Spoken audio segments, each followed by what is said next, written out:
Hey there, this is Anna Gundrabura, your English and effective communication coach from English for IT. Now, what is English for IT? English for IT is a language school that helps tech and non-tech professionals improve their English and communication skills for work. Right away, I would like to thank you for joining this IT English lesson. Here is our plan for today.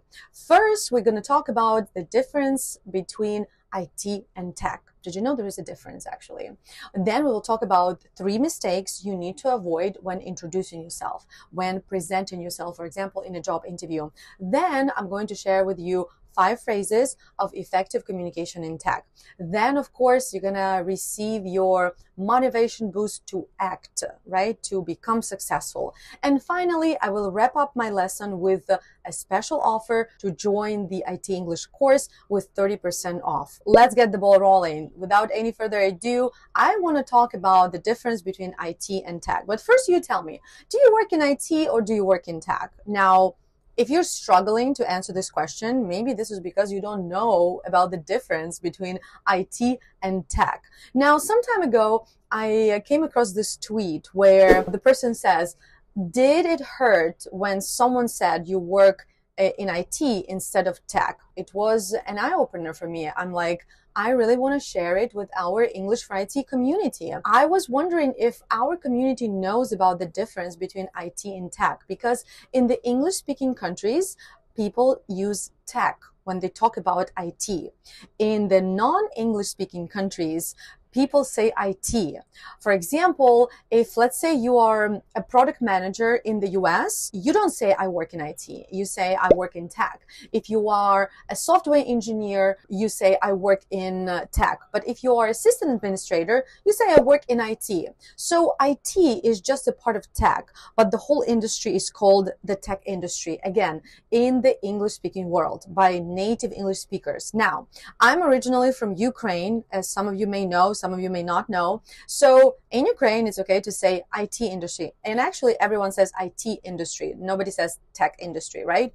In the United States, where I live now, people don't say IT industry. They say tech industry. I know that in Latin America, people also say IT industry. So you see, in the United States, in Great Britain, they say the tech industry, tech industry. So if you are a project manager in the US, you say, I work in tech. If you are a software engineer in the US, you say, I work in tech. If you are configuring networks or systems, you work in IT. So technically, I live in the United States and I work in tech. So I always say I work in tech, for example, when I need to introduce myself. Now, what about you? Do you work in IT or do you work in tech? Let me know in the comments. Whether you work in IT or tech, you should still speak good English, and you should learn how to introduce yourself properly. Here are 3 mistakes that you need to avoid when introducing yourself. Because remember, first impression is really important and you cannot change it. And you know, because I teach English for IT, I'm going to use examples from a software engineer's life. Now, let's say you introduce yourself at a networking event, or even you pitch yourself in a job interview and you say, hello, my name is Anna and I am web developer. Now, what happens here? What's wrong with this sentence? I am web developer. Okay, I think you get it, right? You forgot, or I, in this case, I forgot the article. What I should have said and what you should say, I am a web developer. For example, if you want to say that you are a software engineer, you say, I am a software engineer, right? So make sure you always use this indefinite article, a or an, with the name of the job. This is very important. Now, after talking about your job, you move on to describe your company and to talk about where you work. And here you say something like, I work in Google. Now, what's wrong with this sentence? I work in Google is incorrect because in Google is not good. It's at Google or for Google. You work at Google or for Google. You have 2 options, so use them, okay? Now let's recap a little bit. So Introduction. Hi, my name is Anna. I'm a web developer and I work for Google. What about you? Let me know in the comments. Introduce yourself quickly.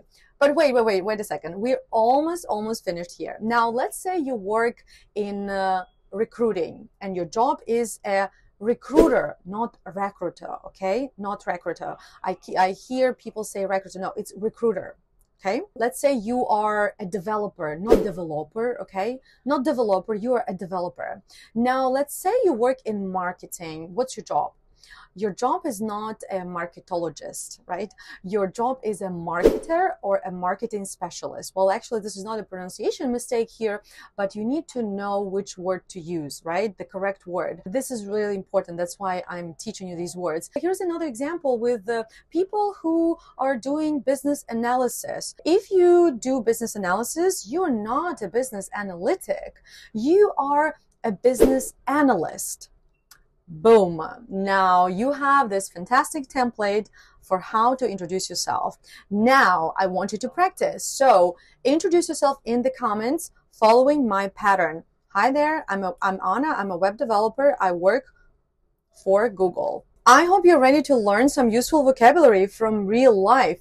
I want to share an example from real tech life so that you're able to understand native speakers better next time you need to talk to them. So I'm going to give you an example of a written communication in tech where you need to understand native speakers. This is a real email that I received from one of my business partners. So let's analyze it, and next time you receive an email from a native English speaker, try to see if they use similar language. So here we go. Hi, Anna.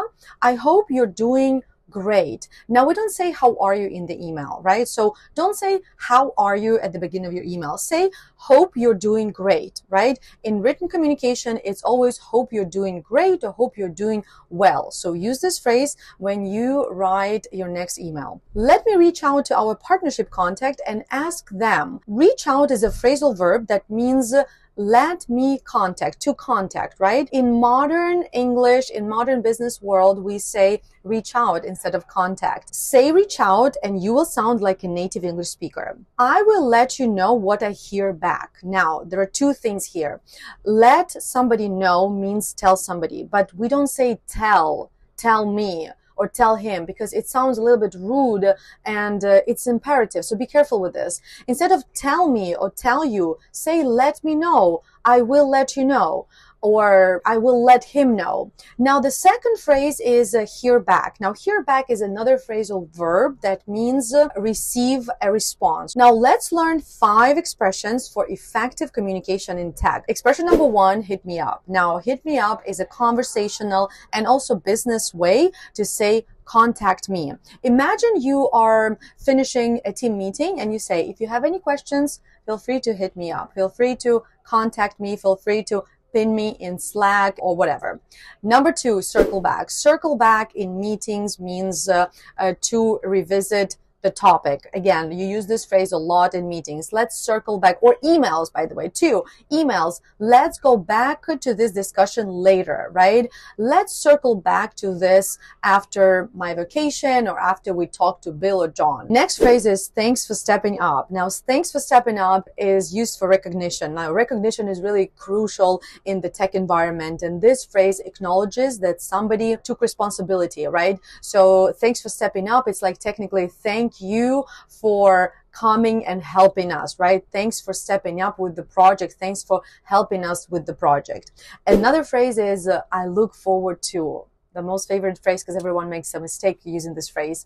It means I look forward to conversation, to an email, or like I'm anticipating, I'm waiting, I'm excited about something. So you use this phrase, always use this phrase at the end of the email when you say, I look forward to your response, right? Or I look forward to hearing from you. And here's a trick.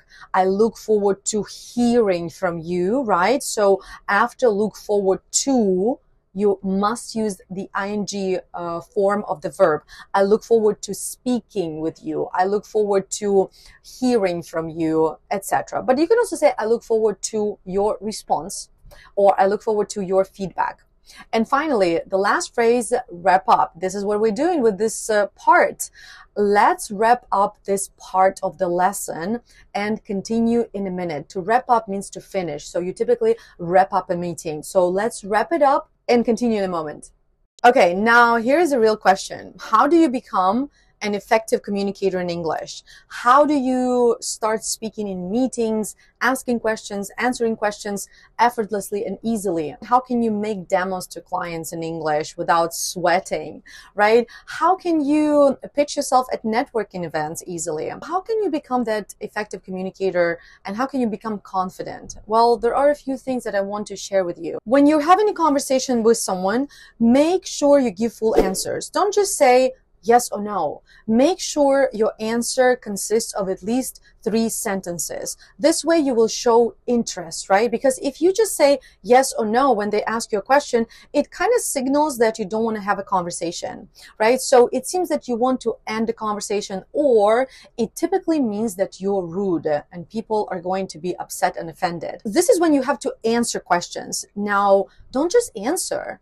Have questions to ask too, because this is what usually happens when you're having a conversation with someone in English. You typically answer their questions, but you never ask them questions. Now, this is not good. Make sure you have some questions to ask the people you're speaking with, right? And finally, I feel like this is one of the most important tips here. Whenever you're having a conversation with someone, make sure you think about them and not yourself. Humans are selfish, right? We always want to say what we want to say, right? We want to talk about ourselves more than other people, but this is not going to make you an effective communicator. If you want to become an effective communicator, if you want to become the person people love talking to and people love working with, you need to think about them, right? Not about you only. So that is why whenever you're having a conversation with someone, think what they want to hear and tell them this, right? If you're having a conversation about the project, make sure you ask your client what they want to see in the project, for example, right? Or if you're having a conversation with the recruiter, make sure you ask them questions about the job, about the team, about the company, right? Make sure you ask them something that they will be happy to hear from you. And this will definitely make you an effective communicator. Now, tell me, are you ready to continue practicing?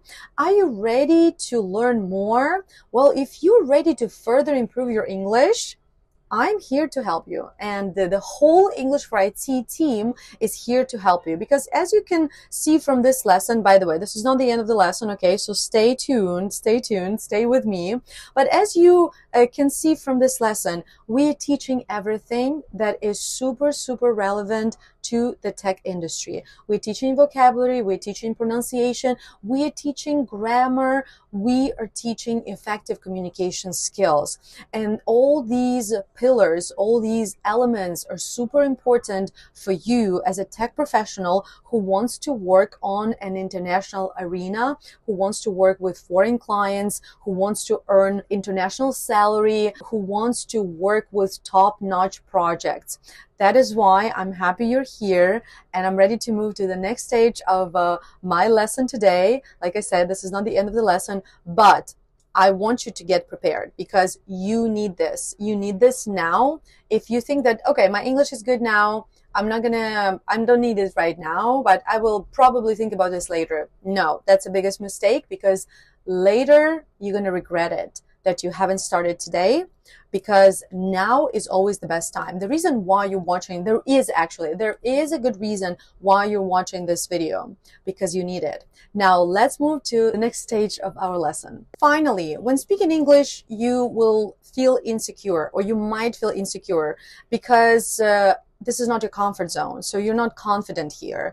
But don't worry, you know what, English for IT, we have taught over 60,000 tech professionals, and we know how to deal with this. That is why we created courses to help you improve your, not only English, but also improve your confidence, improve your soft skills, improve your communication skills, so that when you take our courses, and it doesn't matter which course you take, not only you improve your grammar, learn more new phrases and words, you also become more confident, because there is a lot of motivation and discipline throughout the course. Now, if you want to upgrade to the next level, right, of your English in just 7 weeks, I would like you to consider joining one of our specialized IT English courses. So let me tell you more about these courses.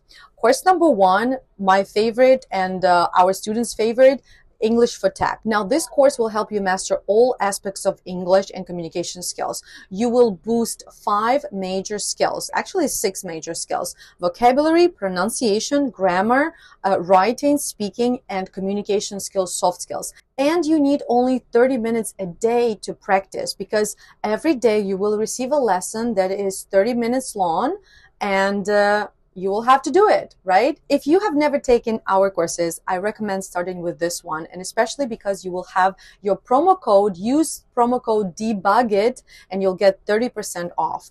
Now, course number 2 that I recommend taking as the second course is English for IT Communication. Now, this is the course to help you improve your communication skills. If you work with international clients, you have to speak in meetings in English, you have to write emails in English, you have to communicate on Slack in English, you have to speak to clients and your international team. So I highly recommend this course when you want to upgrade your communication skills, your soft skills. Again, use promo code DEBUGIT to get 30% off. Head over to the website. I will drop the link in the description on this video and see the program, the course program. And finally, if you're preparing for a job interview preparation crash course is a must-take course for you, because in actually just 2 weeks, you will prepare for a job interview in English. You will learn how to answer most frequently asked questions in job interviews, how to leverage AI to prepare for a job interview, how to prepare a perfect CV, how to write a cover letter. So if you are preparing for a job interview, take the job interview preparation crash course. Of course, you will also get 30% off if you use the promo code DEBUGIT, and you will be prepared for any situation that might happen with you in a job interview. You can find more information, also links to the website in the description on this video. So pick your course. Let me know in the comments which course sounds more compelling, sounds more interesting for you at this point. Here's one more thing. If you're curious which level you should have in order to join our courses, if you understand what I'm saying in this video, you can take any of the courses that I listed in the description. And if you have any questions, please let me know. I'm here for you. Let me know in the comments, and I'll see you in the course. I'm looking forward to helping you become a better English speaker and a better tech professional.